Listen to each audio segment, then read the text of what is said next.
తో రక్తం ఓడే విధంగా చేస్తున్నారు ప్రతిరోజు ఏదో ఒక చోట. దీనన్నిటికీ ఒక అజ్ఞాతమైనటువంటి యంత్రాంగం నడుపుతా ఉన్నారు. ఎవరయ్యా ఈ అజ్ఞాతమైన యంత్రాంగం అంటే రహస్యంగా ఉండేవాళ్ళు, చంద్రబాబు నాయుడు గారికి సన్నిహితంగా మెరిగినటువంటి ఐపీఎస్ ఆఫీసర్లు, ఎవరైతే రిటైర్డ్ అయినటువంటి అధికారులు ఉన్నారో వారు కొంతమంది, అదేవిధంగా ఇప్పుడు పనిచేస్తున్నటువంటి ఐపీఎస్ ఆఫీసర్లు కొంతమంది ఒక టీమ్గా ఏర్పడ్డారు, అజ్ఞాతంగా పనిచేస్తారు.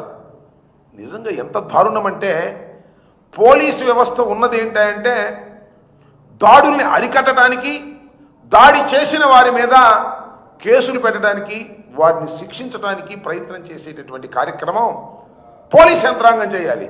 అలా చేయడం వల్ల దాడులు ఏ విధంగా చేయించాలి అని మ్యాపింగ్ చేస్తున్నారు. చంద్రబాబు నాయుడు గారు ఆదేశాలు ఇస్తారు, ఈ అజ్ఞాతమైనటువంటి పోలీసు అధికారులు ఐపీఎస్ ఆఫీసర్లతో మాట్లాడతారు. వీళ్ళు చెప్పినట్టుగా అక్కడ కథ నడుస్తుంది, కానీ వాస్తవ పరిస్థితులకు అనుగుణంగా జరగనటువంటి పరిస్థితి వాళ్ళ రాష్ట్రంలో చాలా స్పష్టంగా కనిపిస్తూ ఉంది.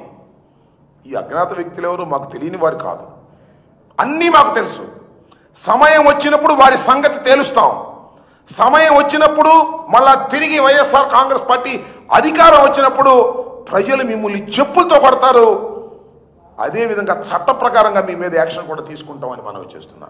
2 ఉదాహరణ చెప్తా, రాష్ట్ర ప్రజానీకం ఆలోచించమని మనవి చేస్తున్నా.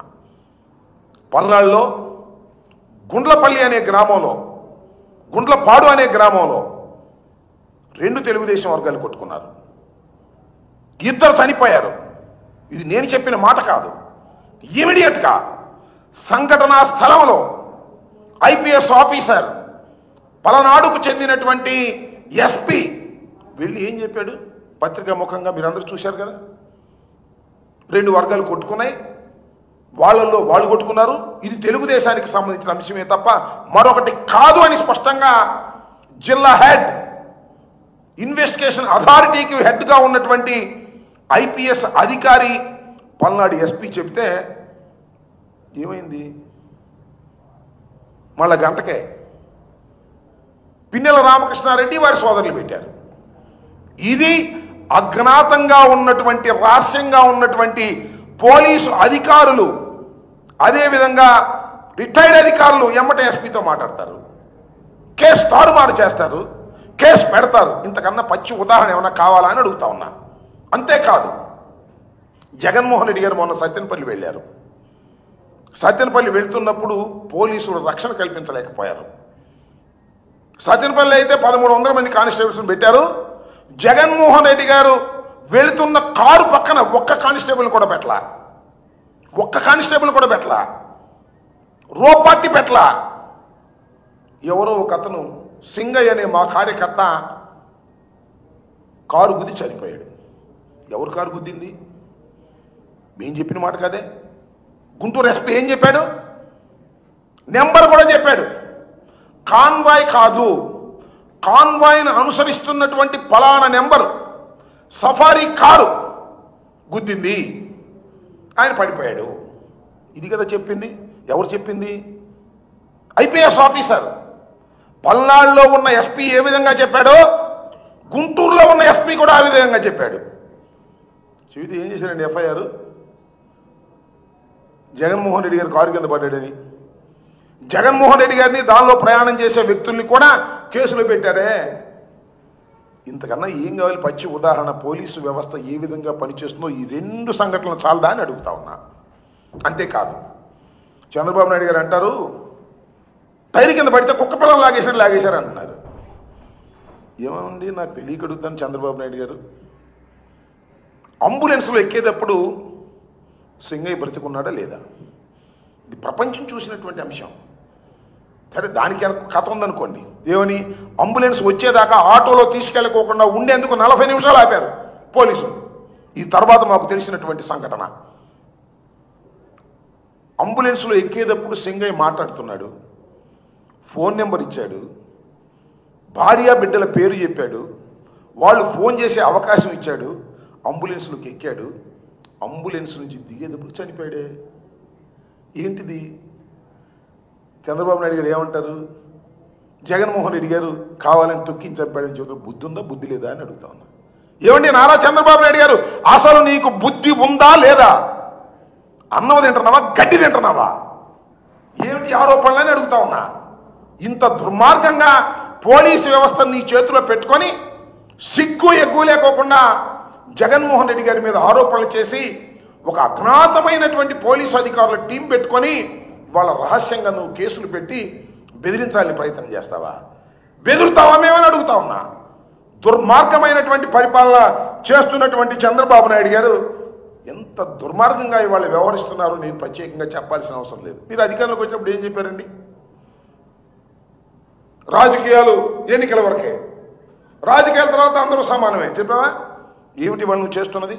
ఎన్ని కేసులు పెడుతున్నారు మీరు? అక్రమైన కేసులు ఎన్ని పెడుతున్నారు? ఎంతమంది లోపల పెడుతున్నారు? బెయిల్ రాకుండా ఎందుకు ట్రై చేస్తున్నారు? గడ్డి తినే కార్యక్రమాలు మీరు అంటూ చేస్తూ ఇవాళ మా మీద మీరు ఆరోపణ చేస్తున్నారు. ఏమండి, సాక్షిలో డిబేట్లో పాల్గొంటే కొమ్మినేని శ్రీనివాసరావు గారి మీద ఎస్సీ ఎస్టీ అట్రాసిటీస్ కేసు పెడతారా? బుద్ధుందా అసలు మీకు? ఎస్టీ అట్రాసిటీస్ యాక్ట్ ఎక్కడన్నా సంబంధం ఉందా? అంటే చట్టాన్ని మీ చేతుల్లోకి తీసేసుకుంటారా? బిఎన్ఎస్ఎస్ మీరు చెప్పినట్టు నడుస్తుందా? కోర్టుల్లో కూడా మీరు చెప్పినట్టు నడవాలా? ఇంత దారుణంగా వ్యవహరిస్తూ ఇవాళ మీరు ఏదేదో మాట్లాడేటటువంటి కార్యక్రమం ఇవాళ మీరు చేస్తున్నారు. చంద్రబాబు నాయుడు గారు రెడ్ బుక్ రాజ్యాంగాన్ని చేస్తున్నారు. ఎక్కడ పడితే అక్కడ దారుణం, అన్యాయం, అక్రమం ఇష్టం వచ్చినట్టుగా కొడుతున్నారు. కేసులు మా మీద పెడుతున్నారు. అన్యాయంగా తీసుకెళ్లి జైల్లో పెట్టి బెదిరించేటటువంటి కార్యక్రమం చేస్తున్నారు. ఎవరైనా చంద్రబాబు నాయుడు గారికి వ్యతిరేకంగా గొంతు విప్పితే వాళ్ళ మీద కేసు, పోలీసులు వచ్చి తీసుకెళ్తారు.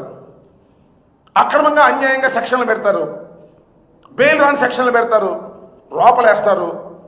లోపలేసి లబోదిబోమని అనేదాకా వాళ్ళని వదలరు. ఇంత దుర్మార్గంగా వ్యవహరిస్తున్నటువంటి చంద్రబాబు నాయుడు గారు చాలా దారుణంగా వ్యవహరిస్తున్నారు. ఒక అజ్ఞాతమైన టీమును పెట్టుకొని నేను మనవి చేస్తున్నా, వీ నో దట్ ఆ టీం ఎవరో, వారి పేర్లేంటో, వారు ఏం చేస్తున్నారో, వారు ఎవరితో మాట్లాడుతున్నారో గూగుల్ టేక్అవుట్లు మాకు ఉంటాయి కానీ మర్చిపోకండి. ప్రభుత్వాలు వచ్చిన తర్వాత మీరు ఏవి చేస్తున్నారో ఎవ్రీథింగ్ ఇన్ఫర్మేషన్ మా దగ్గర ఉంది. దీనిలో ఏ విధమైన సందేహము లేదు. మీరు చట్ట వ్యతిరేకమైనటువంటి కార్యకలాపాలు చేయడం కోసం, చంద్రబాబు నాయుడు గారిని రక్షించడం కోసం, మమ్మల్ని భక్షించడం కోసం మీరు విధులు నిర్వహిస్తున్నారు కొంతమంది పోలీస్ ఆఫీసర్స్. వదిలిపెట్టే ప్రశ్నే లేదు ఈ ప్రజాస్వామ్య దేశంలో అని ఈ సందర్భంగా నేను చెప్పదలుచుకున్నాను. ఇంత దారుణంగా వ్యవహరించేటటువంటి పరిస్థితికి ఇవాళ రాష్ట్రంలో జరుగుతూ ఉంది. ఎంత దారుణం అండి. పొన్నూరు దగ్గర ఏ ఎమ్మెల్యే ప్రోద్బలం లేకుండా జరిగింది, అది నాకు తెలియక అడుగుతాను. ఇంతవరకు పట్టుకున్నారా పోలీసులు? మీరు చాలా స్పష్టంగా అక్కడ ఆ దాడి జరిగినటువంటి తీరు కానీ, వాళ్ళు కొట్టినటువంటి తీరు కానీ చాలా స్పష్టంగా సోషల్ మీడియాలో వైరల్ అవుతూ ఉంది. సోషల్ మీడియాలో అది వైరల్ కాకపోతే 307 పెట్టేవాళ్ళు కాదు. సోషల్ మీడియాలో వైరల్ అయ్యేసరికి తప్పనిసరి 307 పెట్టారు. ఇవాళ దోషులు పట్టుకున్నారండి. దోషులు ఎక్కడున్నారో మీకు తెలియదండి. కొట్టిన తర్వాత పోలీసులు వాడిని బయటికి పంపలేదండి ఎమ్మెల్యే గారి ప్రోద్బలంతో. ఇంత దారుణంగా మీరు వ్యవహరిస్తున్నారు. ఈ ప్రజాస్వామ్య దేశంలో వైఎస్ఆర్ కాంగ్రెస్ పార్టీకి చెందినటువంటి నాయకుల మీద దాడులు చేస్తున్నారు, కేసులు పెడుతున్నారు, భయభ్రాంతులు చేస్తున్నారు. కాలం ఎప్పుడు ఒకలా ఉండదనే విషయాన్ని మీరు విస్మరిస్తున్నారు, మర్చిపోతున్నారు. గుర్తుపెట్టుకోండి, చంద్రబాబు నాయుడు గారు, లోకేష్ గారు అనేది కూడా ఈ సందర్భంగా నేను చెప్పదలుచుకున్నాను. ఇది పోతే మళ్ళీ ఇంకో కామెడీ. ఇవాళ పవన్ కళ్యాణ్ గారు మార్కాపురం వెళ్ళాడు. జల్ జీవన్ మిషన్ 1190 కోట్ల రూపాయలతో ప్రారంభించారు. సరే, సంతోషం, ఏదో చేస్తున్నారు. సెంట్రల్ గవర్నమెంట్ నిధులు అన్నాడు, మమ్మల్ని ఏదో సరిగ్గా మేము చేయలేదు, మేము పగలు తీసి పారేస్తాము, అభివృద్ధి చేసేస్తాము, ఏదేదో మాట్లాడారు. సరే, ఓకే. అసలు పవన్ కళ్యాణ్ గారు మీరు అసలు ఎక్కడ ఉంటున్నారు నాకు అర్థం కదా. స్పృహలో ఉంటున్నారా? రాజకీయాల్లో ఉంటున్నారా? అసలు ఆంధ్ర రాష్ట్రంలో ఏం జరుగుతుందో తెలుసా మీకు? అప్పుడప్పుడు నిద్రపోయి టక్క లేచి ఏదో పిచ్చివాగుడు వాగేసి వెళ్ళిపోతున్నారా? అసలు రాష్ట్రంలో ఏం జరుగుతుంది, ఎవరు ఏం చేస్తున్నారు అనే విషయాలు మీ దృష్టిలో ఉన్నాయా అనేది నాకు అనుమానం. ఎందుకంటే సినిమా డైలాగులు చెప్తే సహించాం. మొన్నటిదాకా నువ్వేం చెప్పావే? సినిమా డైలాగులు కాదు, ఆయన ఎవరో రపాన్ని పెట్టుకున్నాట, ఇలాంటి సినిమా డైలాగులు మేము సహించాం. నువ్వు ఎందుకు సహిస్తావు? ఏ సినిమా అది?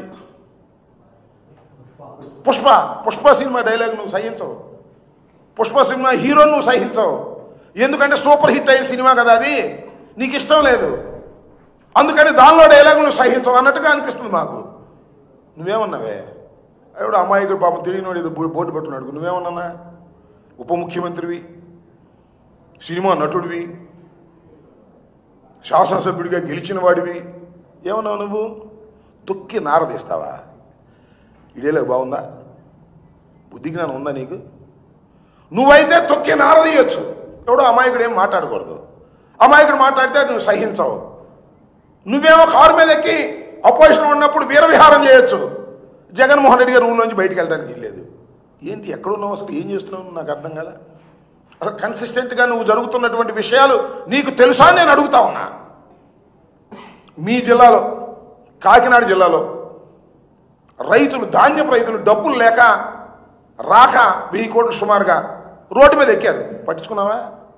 అది నీకు పట్టదు. నీ స్పెషల్ ఫ్లైట్ దొరికితే చాలు, హైదరాబాద్ వెళ్ళిపోతావు, షూటింగ్ చేసుకుంటావు, వచ్చేస్తావు. ఏం జరుగుతుందో రాష్ట్రంలో తెలియదు నీకు. చంద్రబాబు నాయుడు స్క్రిప్ట్ ఇస్తే చదువుతావు, అంతేగా. నేను మాట చెప్తాను, నేను సీరియస్గా చెప్తున్నా. చంద్రబాబు నాయుడు డబ్బులు పంపిస్తుంటే తీసుకోవట్లా నువ్వు? బ్యాగులు లోకేష్ పంపిస్తుంటే నీ ఫీడింగ్ అంతా ఎక్కడి నుంచి వస్తుంది? ఖచ్చితంగా చెప్తాను, కాదని చెప్పమను. గుండె మీద చెయ్యి వేసుకొని, ఓ పవన్ కళ్యాణ్ గారు, నారా చంద్రబాబు నాయుడు నాకు ఫండ్ పంపలేదు పార్టీ నడపడానికి, కారు ఆయిల్ కొట్టడానికి కూడా లోకేష్ డబ్బులేగా నీకు. నీ బిల్డింగ్ కడుతుంది ఎవరో అక్కడ నీ బిల్డింగ్ కడుతుంది ఎవరు చెప్పు. గుండె మీద చేసుకు చెప్పు. ధైర్యంగా చెప్తున్నావు కదా, నీతి నిజాయితీ అని చెప్తున్నావు కదా. అక్కడ నీ బిల్డింగ్ కడుతుంది ఎవరు చెప్పు. నువ్వు కడుతున్నావా? శుభ్రంగా నీకు కావాల్సిన సదుపాయాలన్నీ ఇస్తున్నారు. చక్కగా హాయిగా స్పెషల్ ఫ్లైట్లో వెళ్తున్నావు, డైలాగ్ రాసిస్తే చదువుతున్నావు తప్ప అసలు నీకు స్పృహ ఉందా అని అడుగుతా ఉన్నా నేను. అదేంటది? ఈ సినిమా అండి అది. హరిహర వీరమల్లు రిలీజ్ అవుతుంటే ఆపేస్తారా? నేను చూపు లేపేవుగా పైకి. అందరూ థియేటర్లు అందరూ కూడా స్ట్రైక్ చేసేస్తున్నారు నా సినిమా ఆపడం కోసం అన్నావుగా. దాని మీద ఎంక్వైరీ అన్నావుగా. ఏమైంది ఎంక్వైరీ చెప్పు. అసలు నీ సినిమా రిలీజ్ కావట్లేదే, డేటే మార్చేసావే. దీని మీద కోపం వచ్చి నీకు సినిమా ఫీల్డ్లో వ్యతిరేకంగా ఉన్నటువంటి వారి థియేటర్స్ని చెక్ చేసావా? సామాన్యుడికి అందుబాటులో ఉండాలి ధరలు, టికెట్ ధరలు పెరిగిపోతున్నాయి. సంవత్సరానికి గుర్తొచ్చింది, నీ హరిహర వీరమల్లు సినిమా రిలీజ్ అయ్యే సమయానికి నీకు గుర్తొచ్చింది. వెళ్ళావు, చెకింగ్లు చేశావు. ఏం పట్టుకున్నావు చెప్పు, నాకు తెలియగలుగుతా. బెదిరించావు. ఏం పట్టుకున్నా? ఏమైనా క్యాష్ పట్టుకున్నావా? ఎందుకు మాట్లాడలేదు మళ్ళా?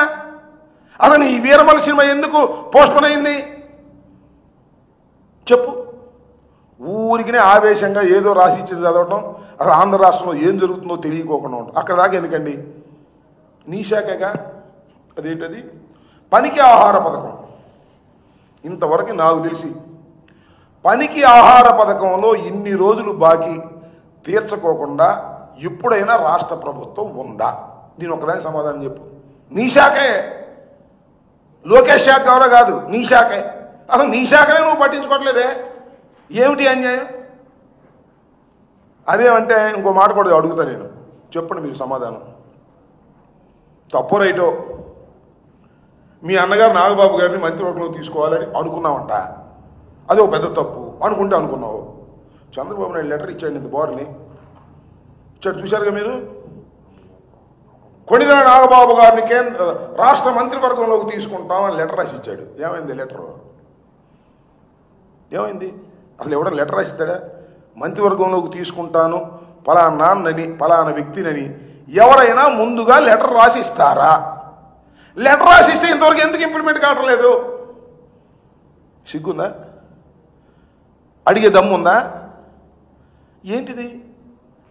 ఇంత దుర్మార్గంగా వ్యవహరిస్తూ అప్పుడప్పుడు గుర్తొచ్చినప్పుడల్లా వచ్చి డ్యామ్ డూమ్ జగన్మోహన్ రెడ్డి అధికారంలోకి రానివ్వను, జగన్మోహన్ రెడ్డి అధికారంలోకి రానివ్వు. ఏంటి ఆ నామస్మరణ? నాకు అర్థం కాల.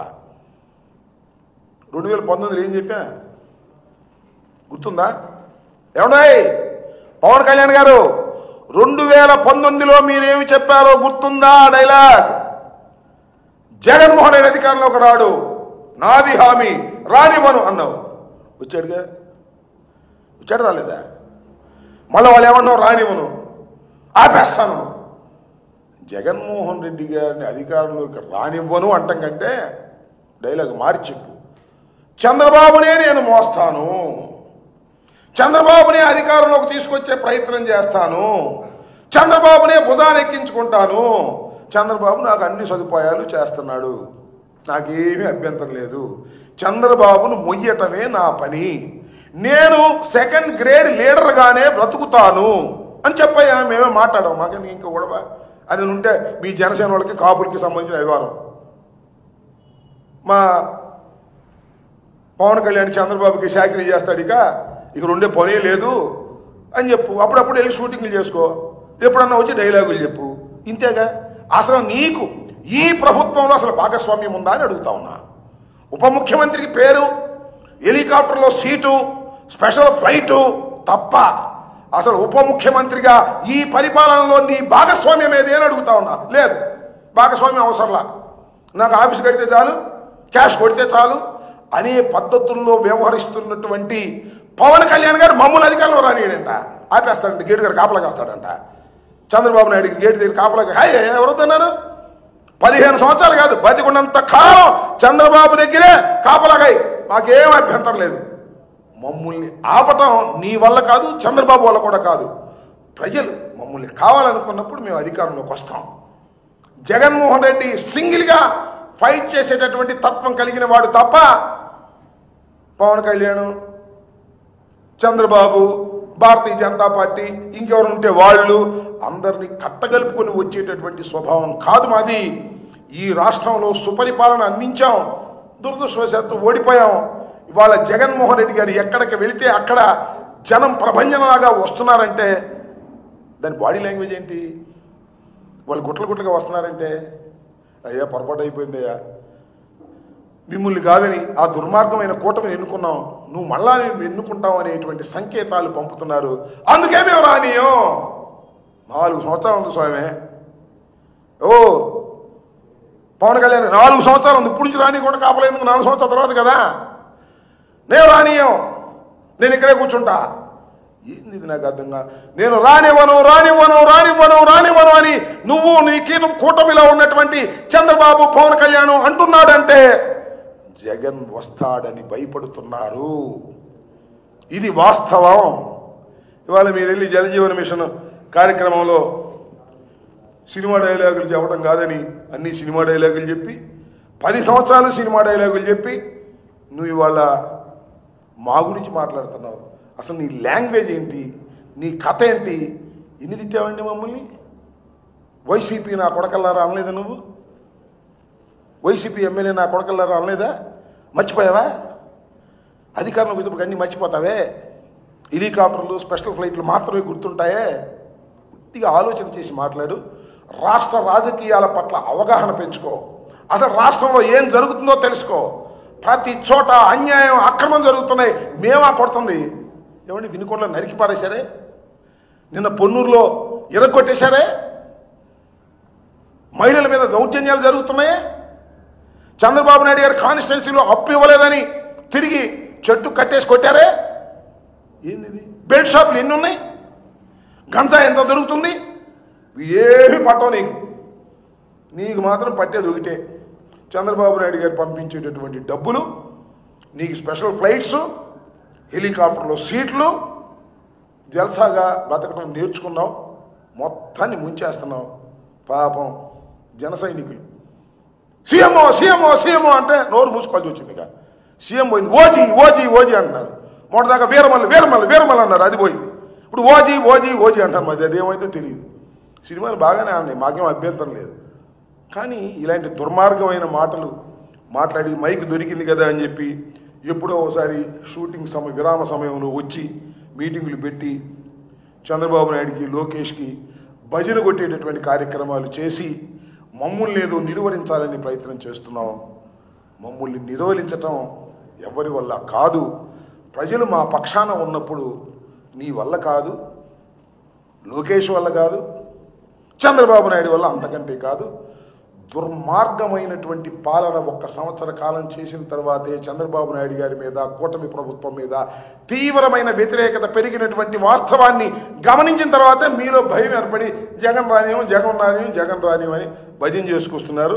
మీరు ఏ భజన అయితే చేస్తున్నారో రానియమని అదే జగన్ మళ్ళా తిరిగి అధికారంలోకి వస్తాడు. కొద్దిగా 4 సంవత్సరాలు ఓపిక పట్టండి, మేము కూడా పడతాం. మేమేమి మీ అదే అన్నాడండి, తాటాకు చప్పుళ్లకు భయపడే వ్యక్తులం కాదు మేము. తాటాకు చప్పుడు మేము కూడా అంతే. తాటాకు చప్పుళ్ళకు భయపడతామా? జైల్లో పెడితే భయపడతామా? వీరులాగా పోరాడతాం, సింహాల్లాగా ముందు కొరుకుతాం తప్ప మీ తాటాకు చప్పుళ్లకు, నీ తాటాకు చప్పుళ్లకు, చంద్రబాబు తాటాకు చప్పుళ్లకు, కూటమి తాటాకు చప్పుళ్లకు భయపడి పారిపోయేటటువంటి మనుషులం మేము కూడా కాదనే విషయం నీకు తెలుసు. జగన్మోహన్ రెడ్డి గారు 16 మాసాలు జైల్లో ఉన్నా కూడా మొక్కవోని ధైర్యంతో ముందుకు కదిలాడు.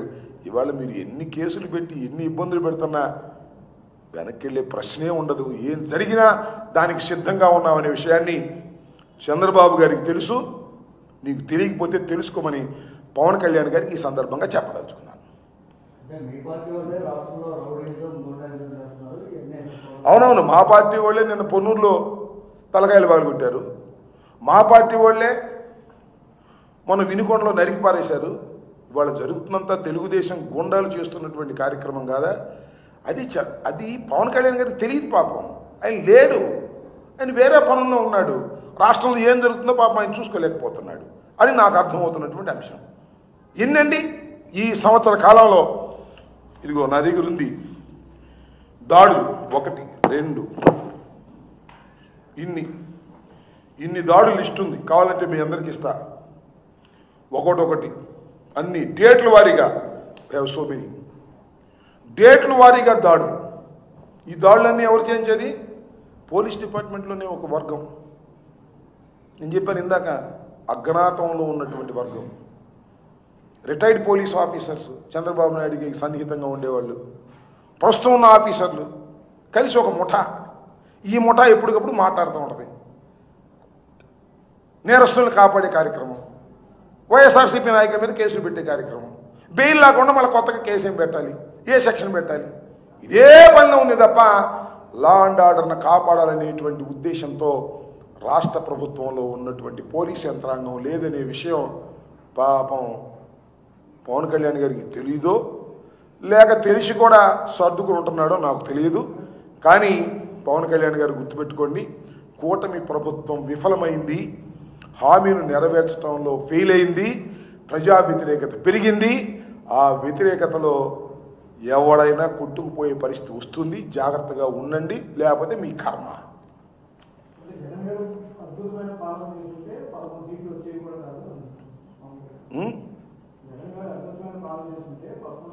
ఇది ఎప్పుడు చంద్రబాబు నాయుడు గారు 23 సీట్లు వచ్చినాయి. అప్పుడు అద్భుతమైన పాలన చేసిన ఆయనే చెప్పాడు. నేను చెప్పదలుచుకుంది ఏంటంటే, జగన్మోహన్ రెడ్డి గారికి కేవలం 11 సీట్లు మాత్రమే వచ్చాయి. అయినా 40% ఓటింగ్ వచ్చింది.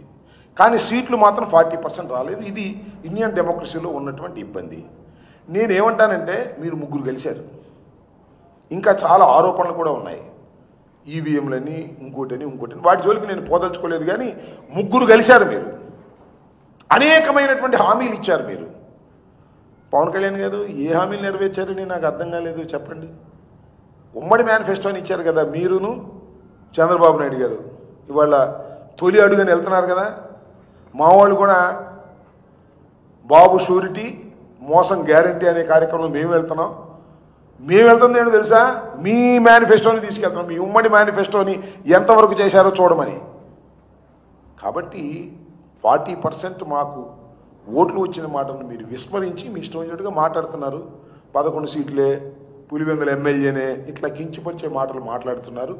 ఇది సరైనటువంటి విధానం కాదని కూడా పవన్ కళ్యాణ్ గారికి చెప్పదలుచుకున్నాను.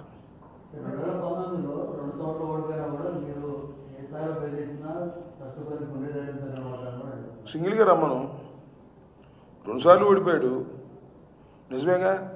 మొన్న 21 గెలిచాడు. ఏదో స్వామి చెప్పినట్టు మా ఊర్లో ఒకడు ఉండేవాళ్ళే, ఎంత ఉందిరా పొలం అంటే 350 ఎకరం అండి అనేవాడు.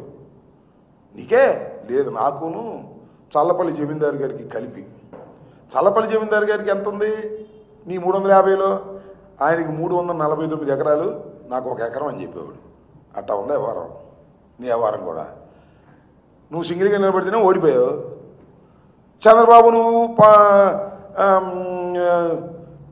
మోడీ గారు కలిస్తే నీకు 27 వచ్చింది. దానిలో ఈవీఎంల మహత్యం ఉందో లేదో మాకు తెలియదు. నీకంత ఉంది, నీకు ఎకరమేగా ఉంది, ఎకరం కూడా ఉందో లేదో. చల్లపల్లి జమీందారుతో కలిసావు నువ్వు, వాళ్ళకి ఎంత ఉందో వాళ్ళకి తెలియదు. ఇవన్నీ ఊరికిలే. పవన్ కళ్యాణ్ గారు రాజకీయాలు నేర్చుకోండి సార్, రాష్ట్రంలో ఏముందో తెలుసుకోండి సార్. ఇష్టం వచ్చినట్టు ఆవేశంగా చంద్రబాబు నాయుడు గారు ఇచ్చిన స్క్రిప్ట్ చదివేటటువంటి పరిస్థితుల్లో ఉండటం చాలా దురదృష్టకరమైనటువంటి పరిణామం అనేది నా అభిప్రాయం. మీరు వ్యక్తిగతంగా పెరుగుతారో పెరగరో అది వేరే అంశం, మాకు సంబంధం లేదు. 24 గంటలు నేను చంద్రబాబుకే చాకరీ చేస్తాను, చంద్రబాబుకే చాకరీ చేస్తాను, చేసుకో. ఎవరు కాదన్నారు? వచ్చే రోజున మేము వస్తాం, డంకా బదాయించి వస్తాం, ప్రభుత్వ వ్యతిరేకత వచ్చినప్పుడు వస్తాం. మా సంక్షేమ కార్యక్రమాలు ప్రజలకు గుర్తొస్తున్నాయి ఇవాళ. అయ్యో జగన్మోహన్ రెడ్డి గారు ప్రజా సంక్షేమ కార్యక్రమాలు ఇన్ని చేశాడే, అనవసరంగా ఆశపడి చంద్రబాబుని ఎన్నుకున్నామే, చంద్రబాబు ఏమీ చేయటం లేదే, జగన్మోహన్ రెడ్డి గారే బ్రహ్మాండంగా చేశాడే, మళ్ళా జగన్మోహన్ రెడ్డి గారు వస్తే బాగుండే అని జనం ఎగబడుతున్నారు కదా. మేమేం చెప్పాలి నీకు? దీనికి కనపడుతుంది కదా. మీరు బయటకు వెళ్ళడానికే పర్మిషన్ ఇవ్వట్లా, హెలికాప్టర్ దిగడానికి పర్మిషన్ ఇవ్వట్లా, కారు బయలు దిగడానికి పర్మిషన్ ఇవ్వట్లా. ఏంది ఇది అంటే? జనంలోకి జగన్ వస్తే మేము భరించలేము అనేటువంటి స్థితికి మీరు దిగజారిపోయారంటే భయపడుతున్నారనే కదా. రోజు మేము రాని అంటే ఏంటి నాకు అర్థం కాలే. సో పవన్ కళ్యాణ్ గారు కాస్త రాజకీయాలు నేర్చుకుంటేనో తెలుసుకుంటేనో రాష్ట్రంలో ఏం జరుగుతుందో సోయి ఉంటేనో, తెలంగాణ భాషలో చెప్పండి, సోయి ఉంటేనో వస్తుంది. నీకు ఆ సోయే లేదు. నీ గొడవ నీదే, నీ బ్యాగులు నీ బ్యాగులే, నీ హెలికాప్టర్లు, నీ స్పెషల్ ఫ్లైట్లు, నీ షూటింగ్లు, దీనికే పరిమితమైపోయి ఇవాళ మీరు చేస్తున్నారు. రాష్ట్రంలో మీరు పరిపాలనలో భాగస్వాములు కాదు అనే విషయాన్ని మీరు తెలుసుకోమని కోరుతున్నారు.